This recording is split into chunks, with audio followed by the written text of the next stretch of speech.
Saudara, kita akan memulai satu pelajaran baru pada Bible Study ini, yaitu mengenai pembentukan karakter. Bagaimana karakter dibentuk. Mungkin saudara berpikir bahwa ya, saya sudah umur sekian, mungkin karakter saya sudah terbentuk.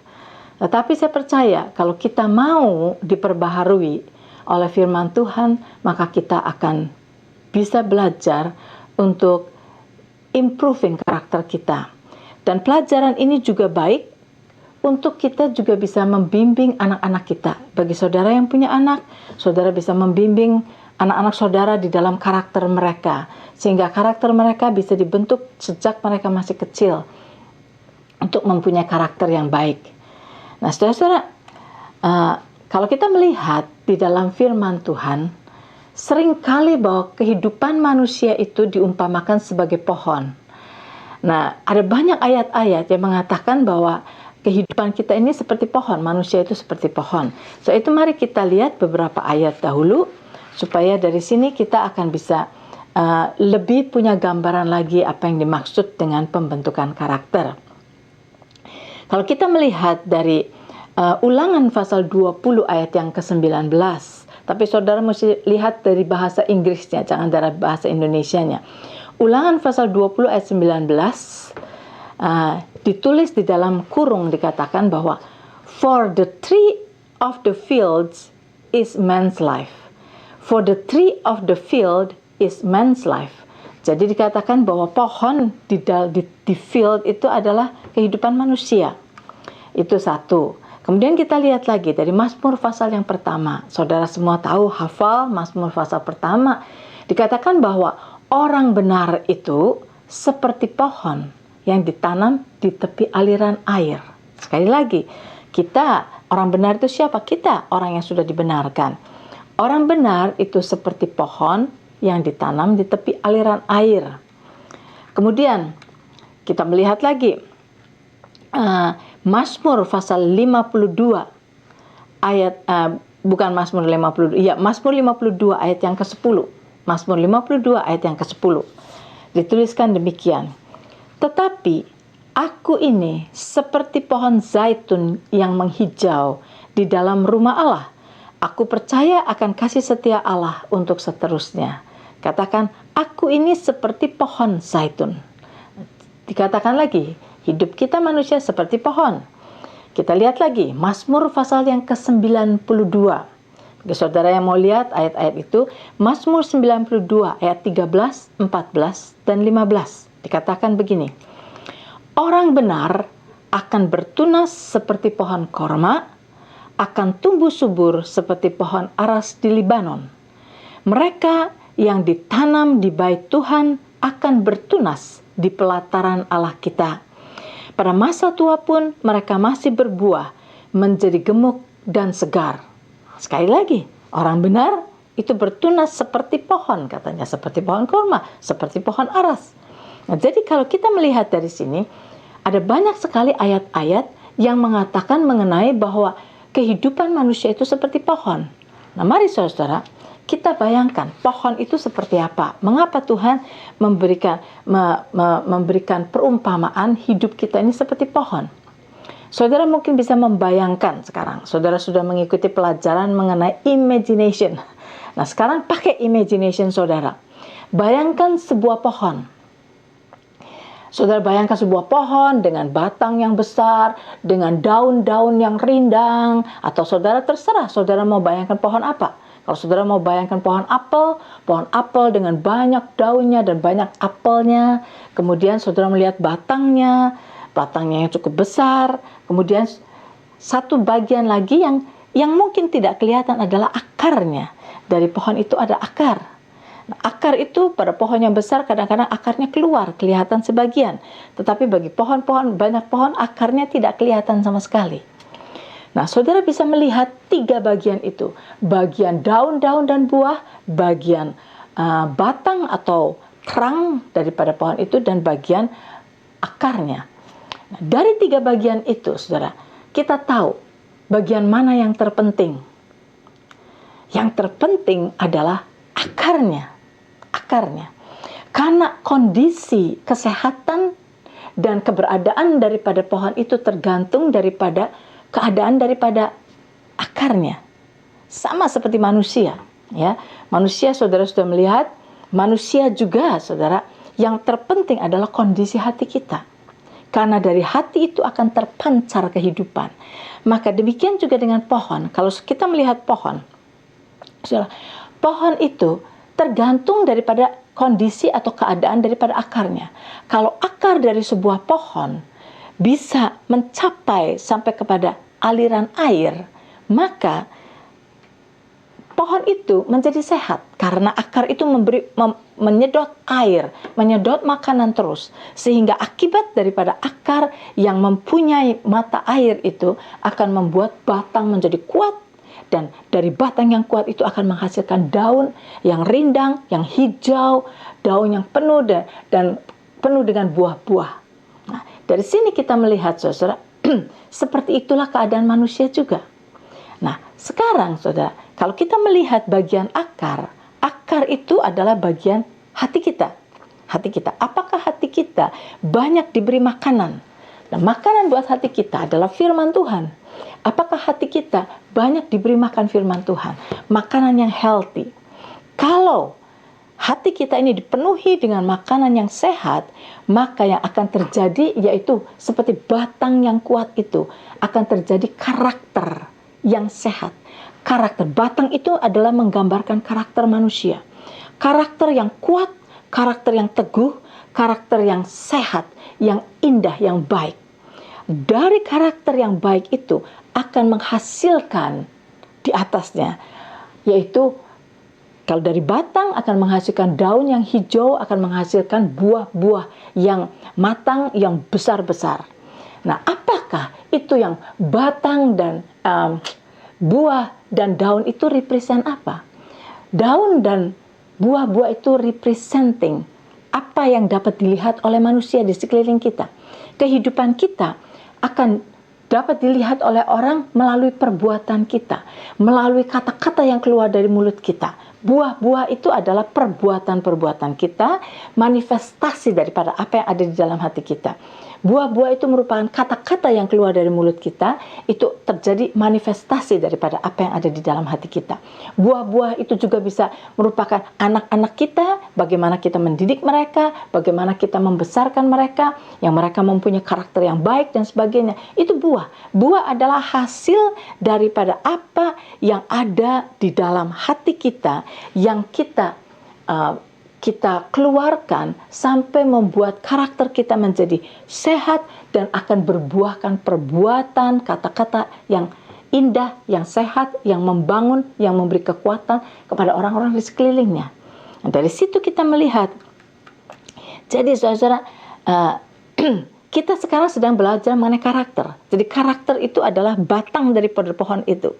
Nah, itu juga tergantung daripada akarnya. Bagaimana akar hati kita sudah diberi makanan yang healthy atau makanan dari dunia ini yang tidak healthy, junk food, yang membuat perbuatan kita nanti, daun-daun dan semuanya itu representing apa yang dari dalam hati kita, yang keluar dari karakter yang baik atau yang tidak baik. Jadi semuanya itu kita lihat, ini sebetulnya ada hubungannya dengan pelajaran kita yang lalu. Pelajaran kita yang lalu, kita selesai sampai hati kan, sampai hati. Dan Tuhan berkata bahwa apa yang ada di dalam hati itu akan terpancar di dalam kehidupan kita. Nah, mari kita sekarang lihat beberapa. Jadi kalau kita melihat dari sini, kita ini yang penting harus menjadi orang benar dahulu sebelum dapat melakukan yang benar. Kita harus menjadi orang benar sebelum dapat melakukan yang benar. We have to be a right person before we can do right action. Itu harus benar dulu di dalam diri kita. Kalau hati kita tidak benar, maka kadang-kadang kita masih bisa berkelakuan benar dengan pura-pura, tetapi kepura-puraan itu ada batasnya. Satu kali akan kelihatan aslinya. Tetapi kalau hati kita benar, yang selalu kita konsisten, hidup kita ini benar. Nah, seperti itu. Mari sekarang kita melihat lagi dari perjanjian baru. Tadi banyak dari perjanjian lama. Perjanjian baru dari Matius pasal yang ke-7. Saudara-saudara, kita buka sama-sama. Matius pasal yang ke-7 ayat yang ke-15 sampai dengan 20. Ayat 7 ayat yang ke-15 sampai yang ke-20.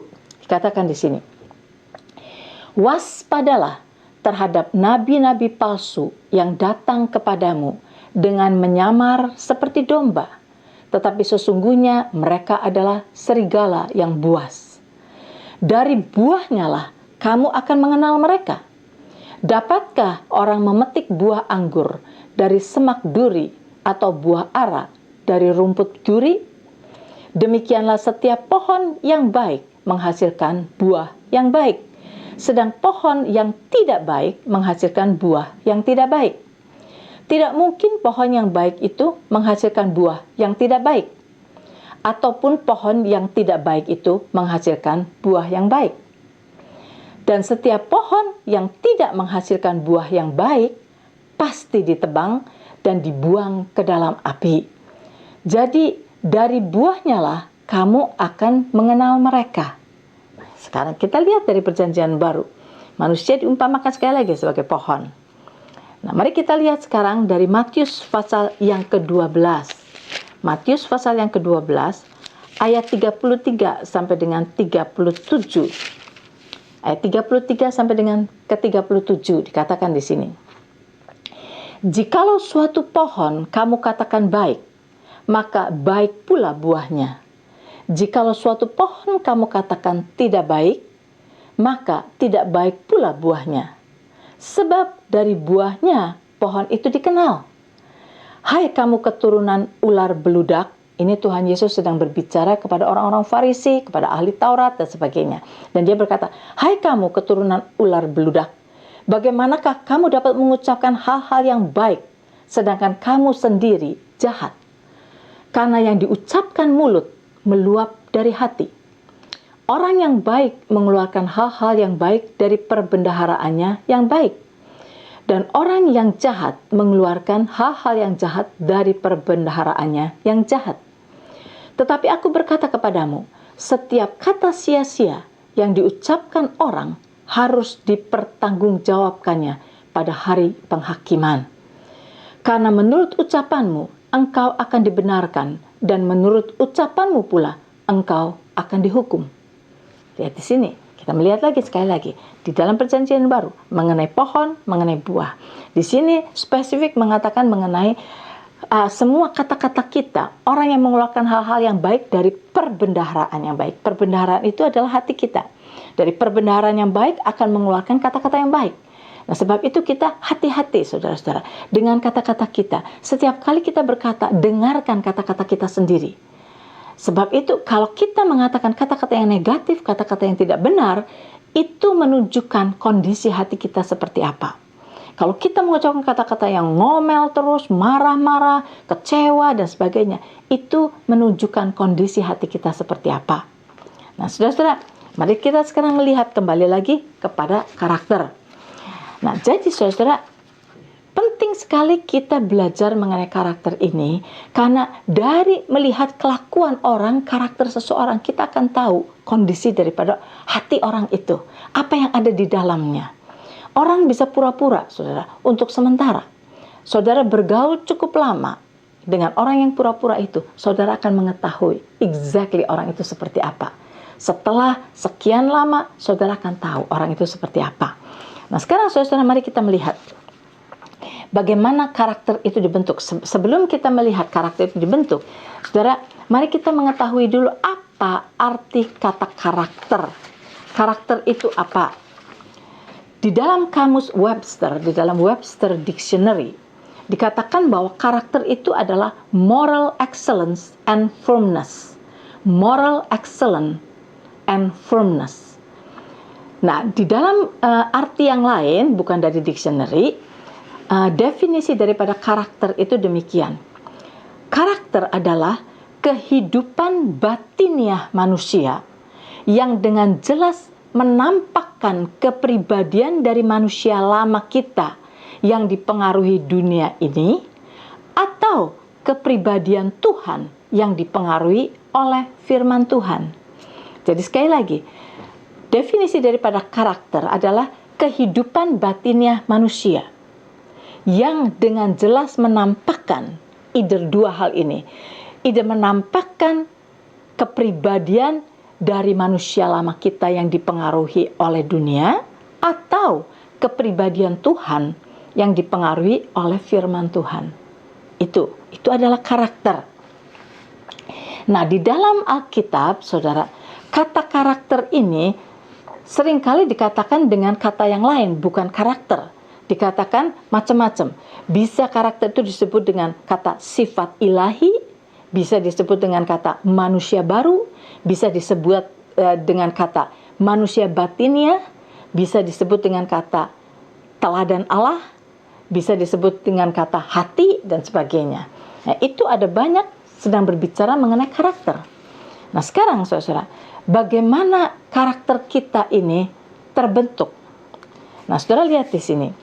Tadi kita sudah baca dari Mazmur 92. Kita baca lagi Mazmur 92 yang tadi, yaitu ayat 13, 14, dan 15. Mazmur 92, ayat 13, 14, dan 15. Di situ dikatakan, orang benar akan bertunas seperti pohon korma, akan bertumbuh subur seperti pohon aras di Libanon. Saya sudah sering kali share di dalam khotbah mengenai ayat ini. Tapi supaya saudara sekarang belajar dari permulaan, kita lihat di sini. Dikatakan orang benar akan bertunas seperti pohon korma. Siapakah orang benar? Orang benar adalah kita semua yang hadir di sini. Orang benar adalah orang yang sudah menerima Yesus sebagai Tuhan dan Juru Selamatnya. Orang itu telah dibenarkan oleh Tuhan. Walaupun kita masih melakukan kesalahan, kita masih melakukan dosa, tetapi yang disebut orang benar itu adalah spirit kita yang sudah lahir baru dan sudah dibungkus dengan darah Yesus. Kita adalah orang benar. Nah, dikatakan orang benar akan bertunas seperti pohon korma, akan tumbuh subur seperti pohon aras di Libanon. Nah, sekarang kalau kita melihat dari satu kalimat ini saja, ayat 13, coba saudara digest ya, saudara kunyah dari sini. Katakan, orang benar, yaitu kita semua, akan bertunas seperti pohon korma, akan tumbuh seperti pohon aras. Jadi di sini dilihatkan ada dua pertumbuhan. Ada dua pertumbuhan buat kita, orang benar. Pertumbuhan seperti pohon korma, bertumbuh seperti pohon aras.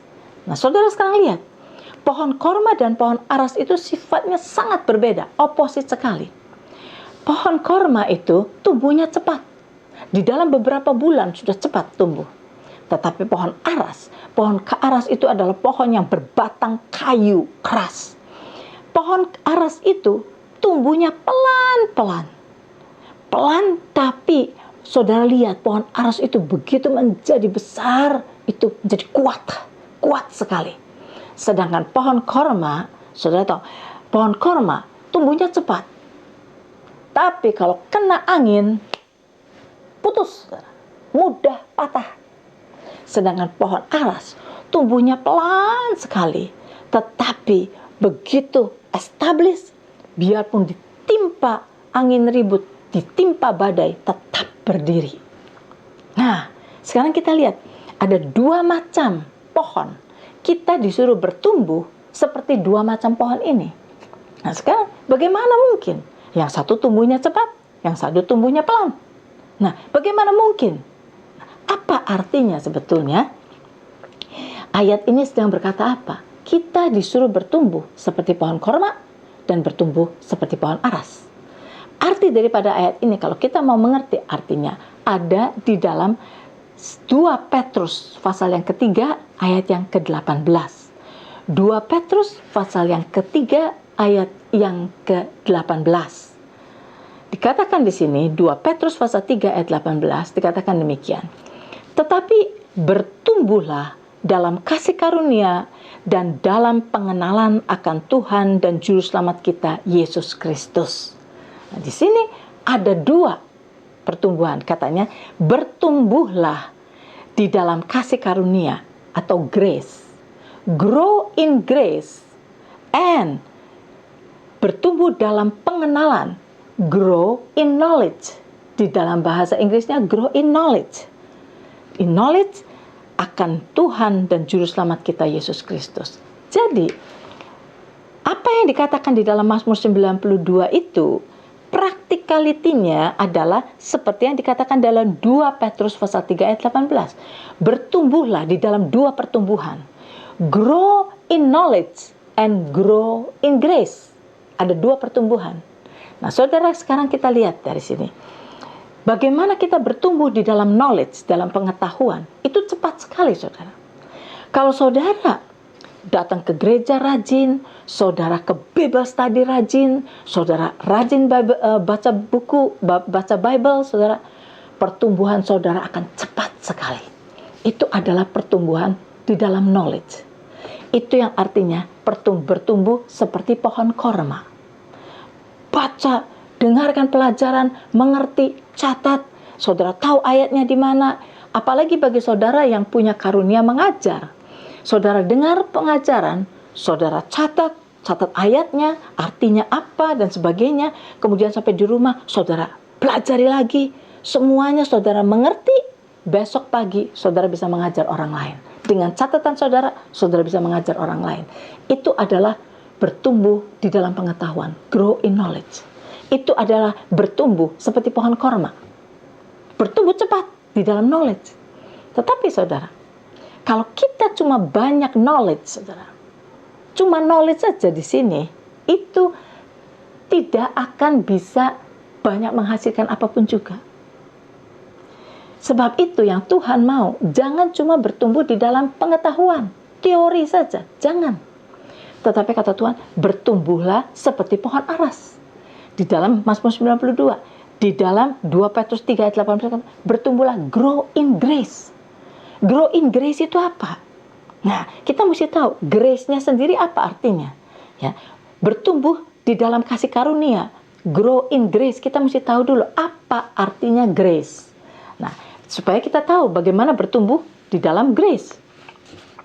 Saudara, grace itu artinya di dalam Webster Dictionary adalah unmerited divine assistance given for man for his regeneration or sanctification. Sekali lagi saya katakan di sini. Di dalam Webster Dictionary, kata grace itu artinya adalah unmerited divine assistance given for man for his regeneration or sanctification. Di dalam Strong Concordance ditulis demikian. Grace adalah the divine influence upon the heart and its reflection in the life. Sekali lagi, the divine influence upon the heart and its reflection in the life. Nah, sekarang satu lagi terjemahan definisi grace dari Bill Gothard. Bill Gothard menulis begini. Arti definisi daripada grace adalah an active force within us, giving us the desire and the power to do things. An active force within us, giving us the desire and the power to do things God's way. Tadi saya lupa, God's way. Sekali lagi, supaya lebih jelas. Menurut Bill Gothard, grace adalah an active force within us, giving us the desire and the power to do things God's way. Okay. Jadi kalau saya terjemahkan di dalam secara Webster Dictionary-nya di dalam bahasa Indonesianya, kasih karunia atau grace adalah bantuan ilahi yang diberikan dengan cuma-cuma kepada manusia untuk pembaharuan dan pengudusan. Sekali lagi, bantuan ilahi yang diberikan dengan cuma-cuma kepada manusia untuk pembaharuan dan pengudusan.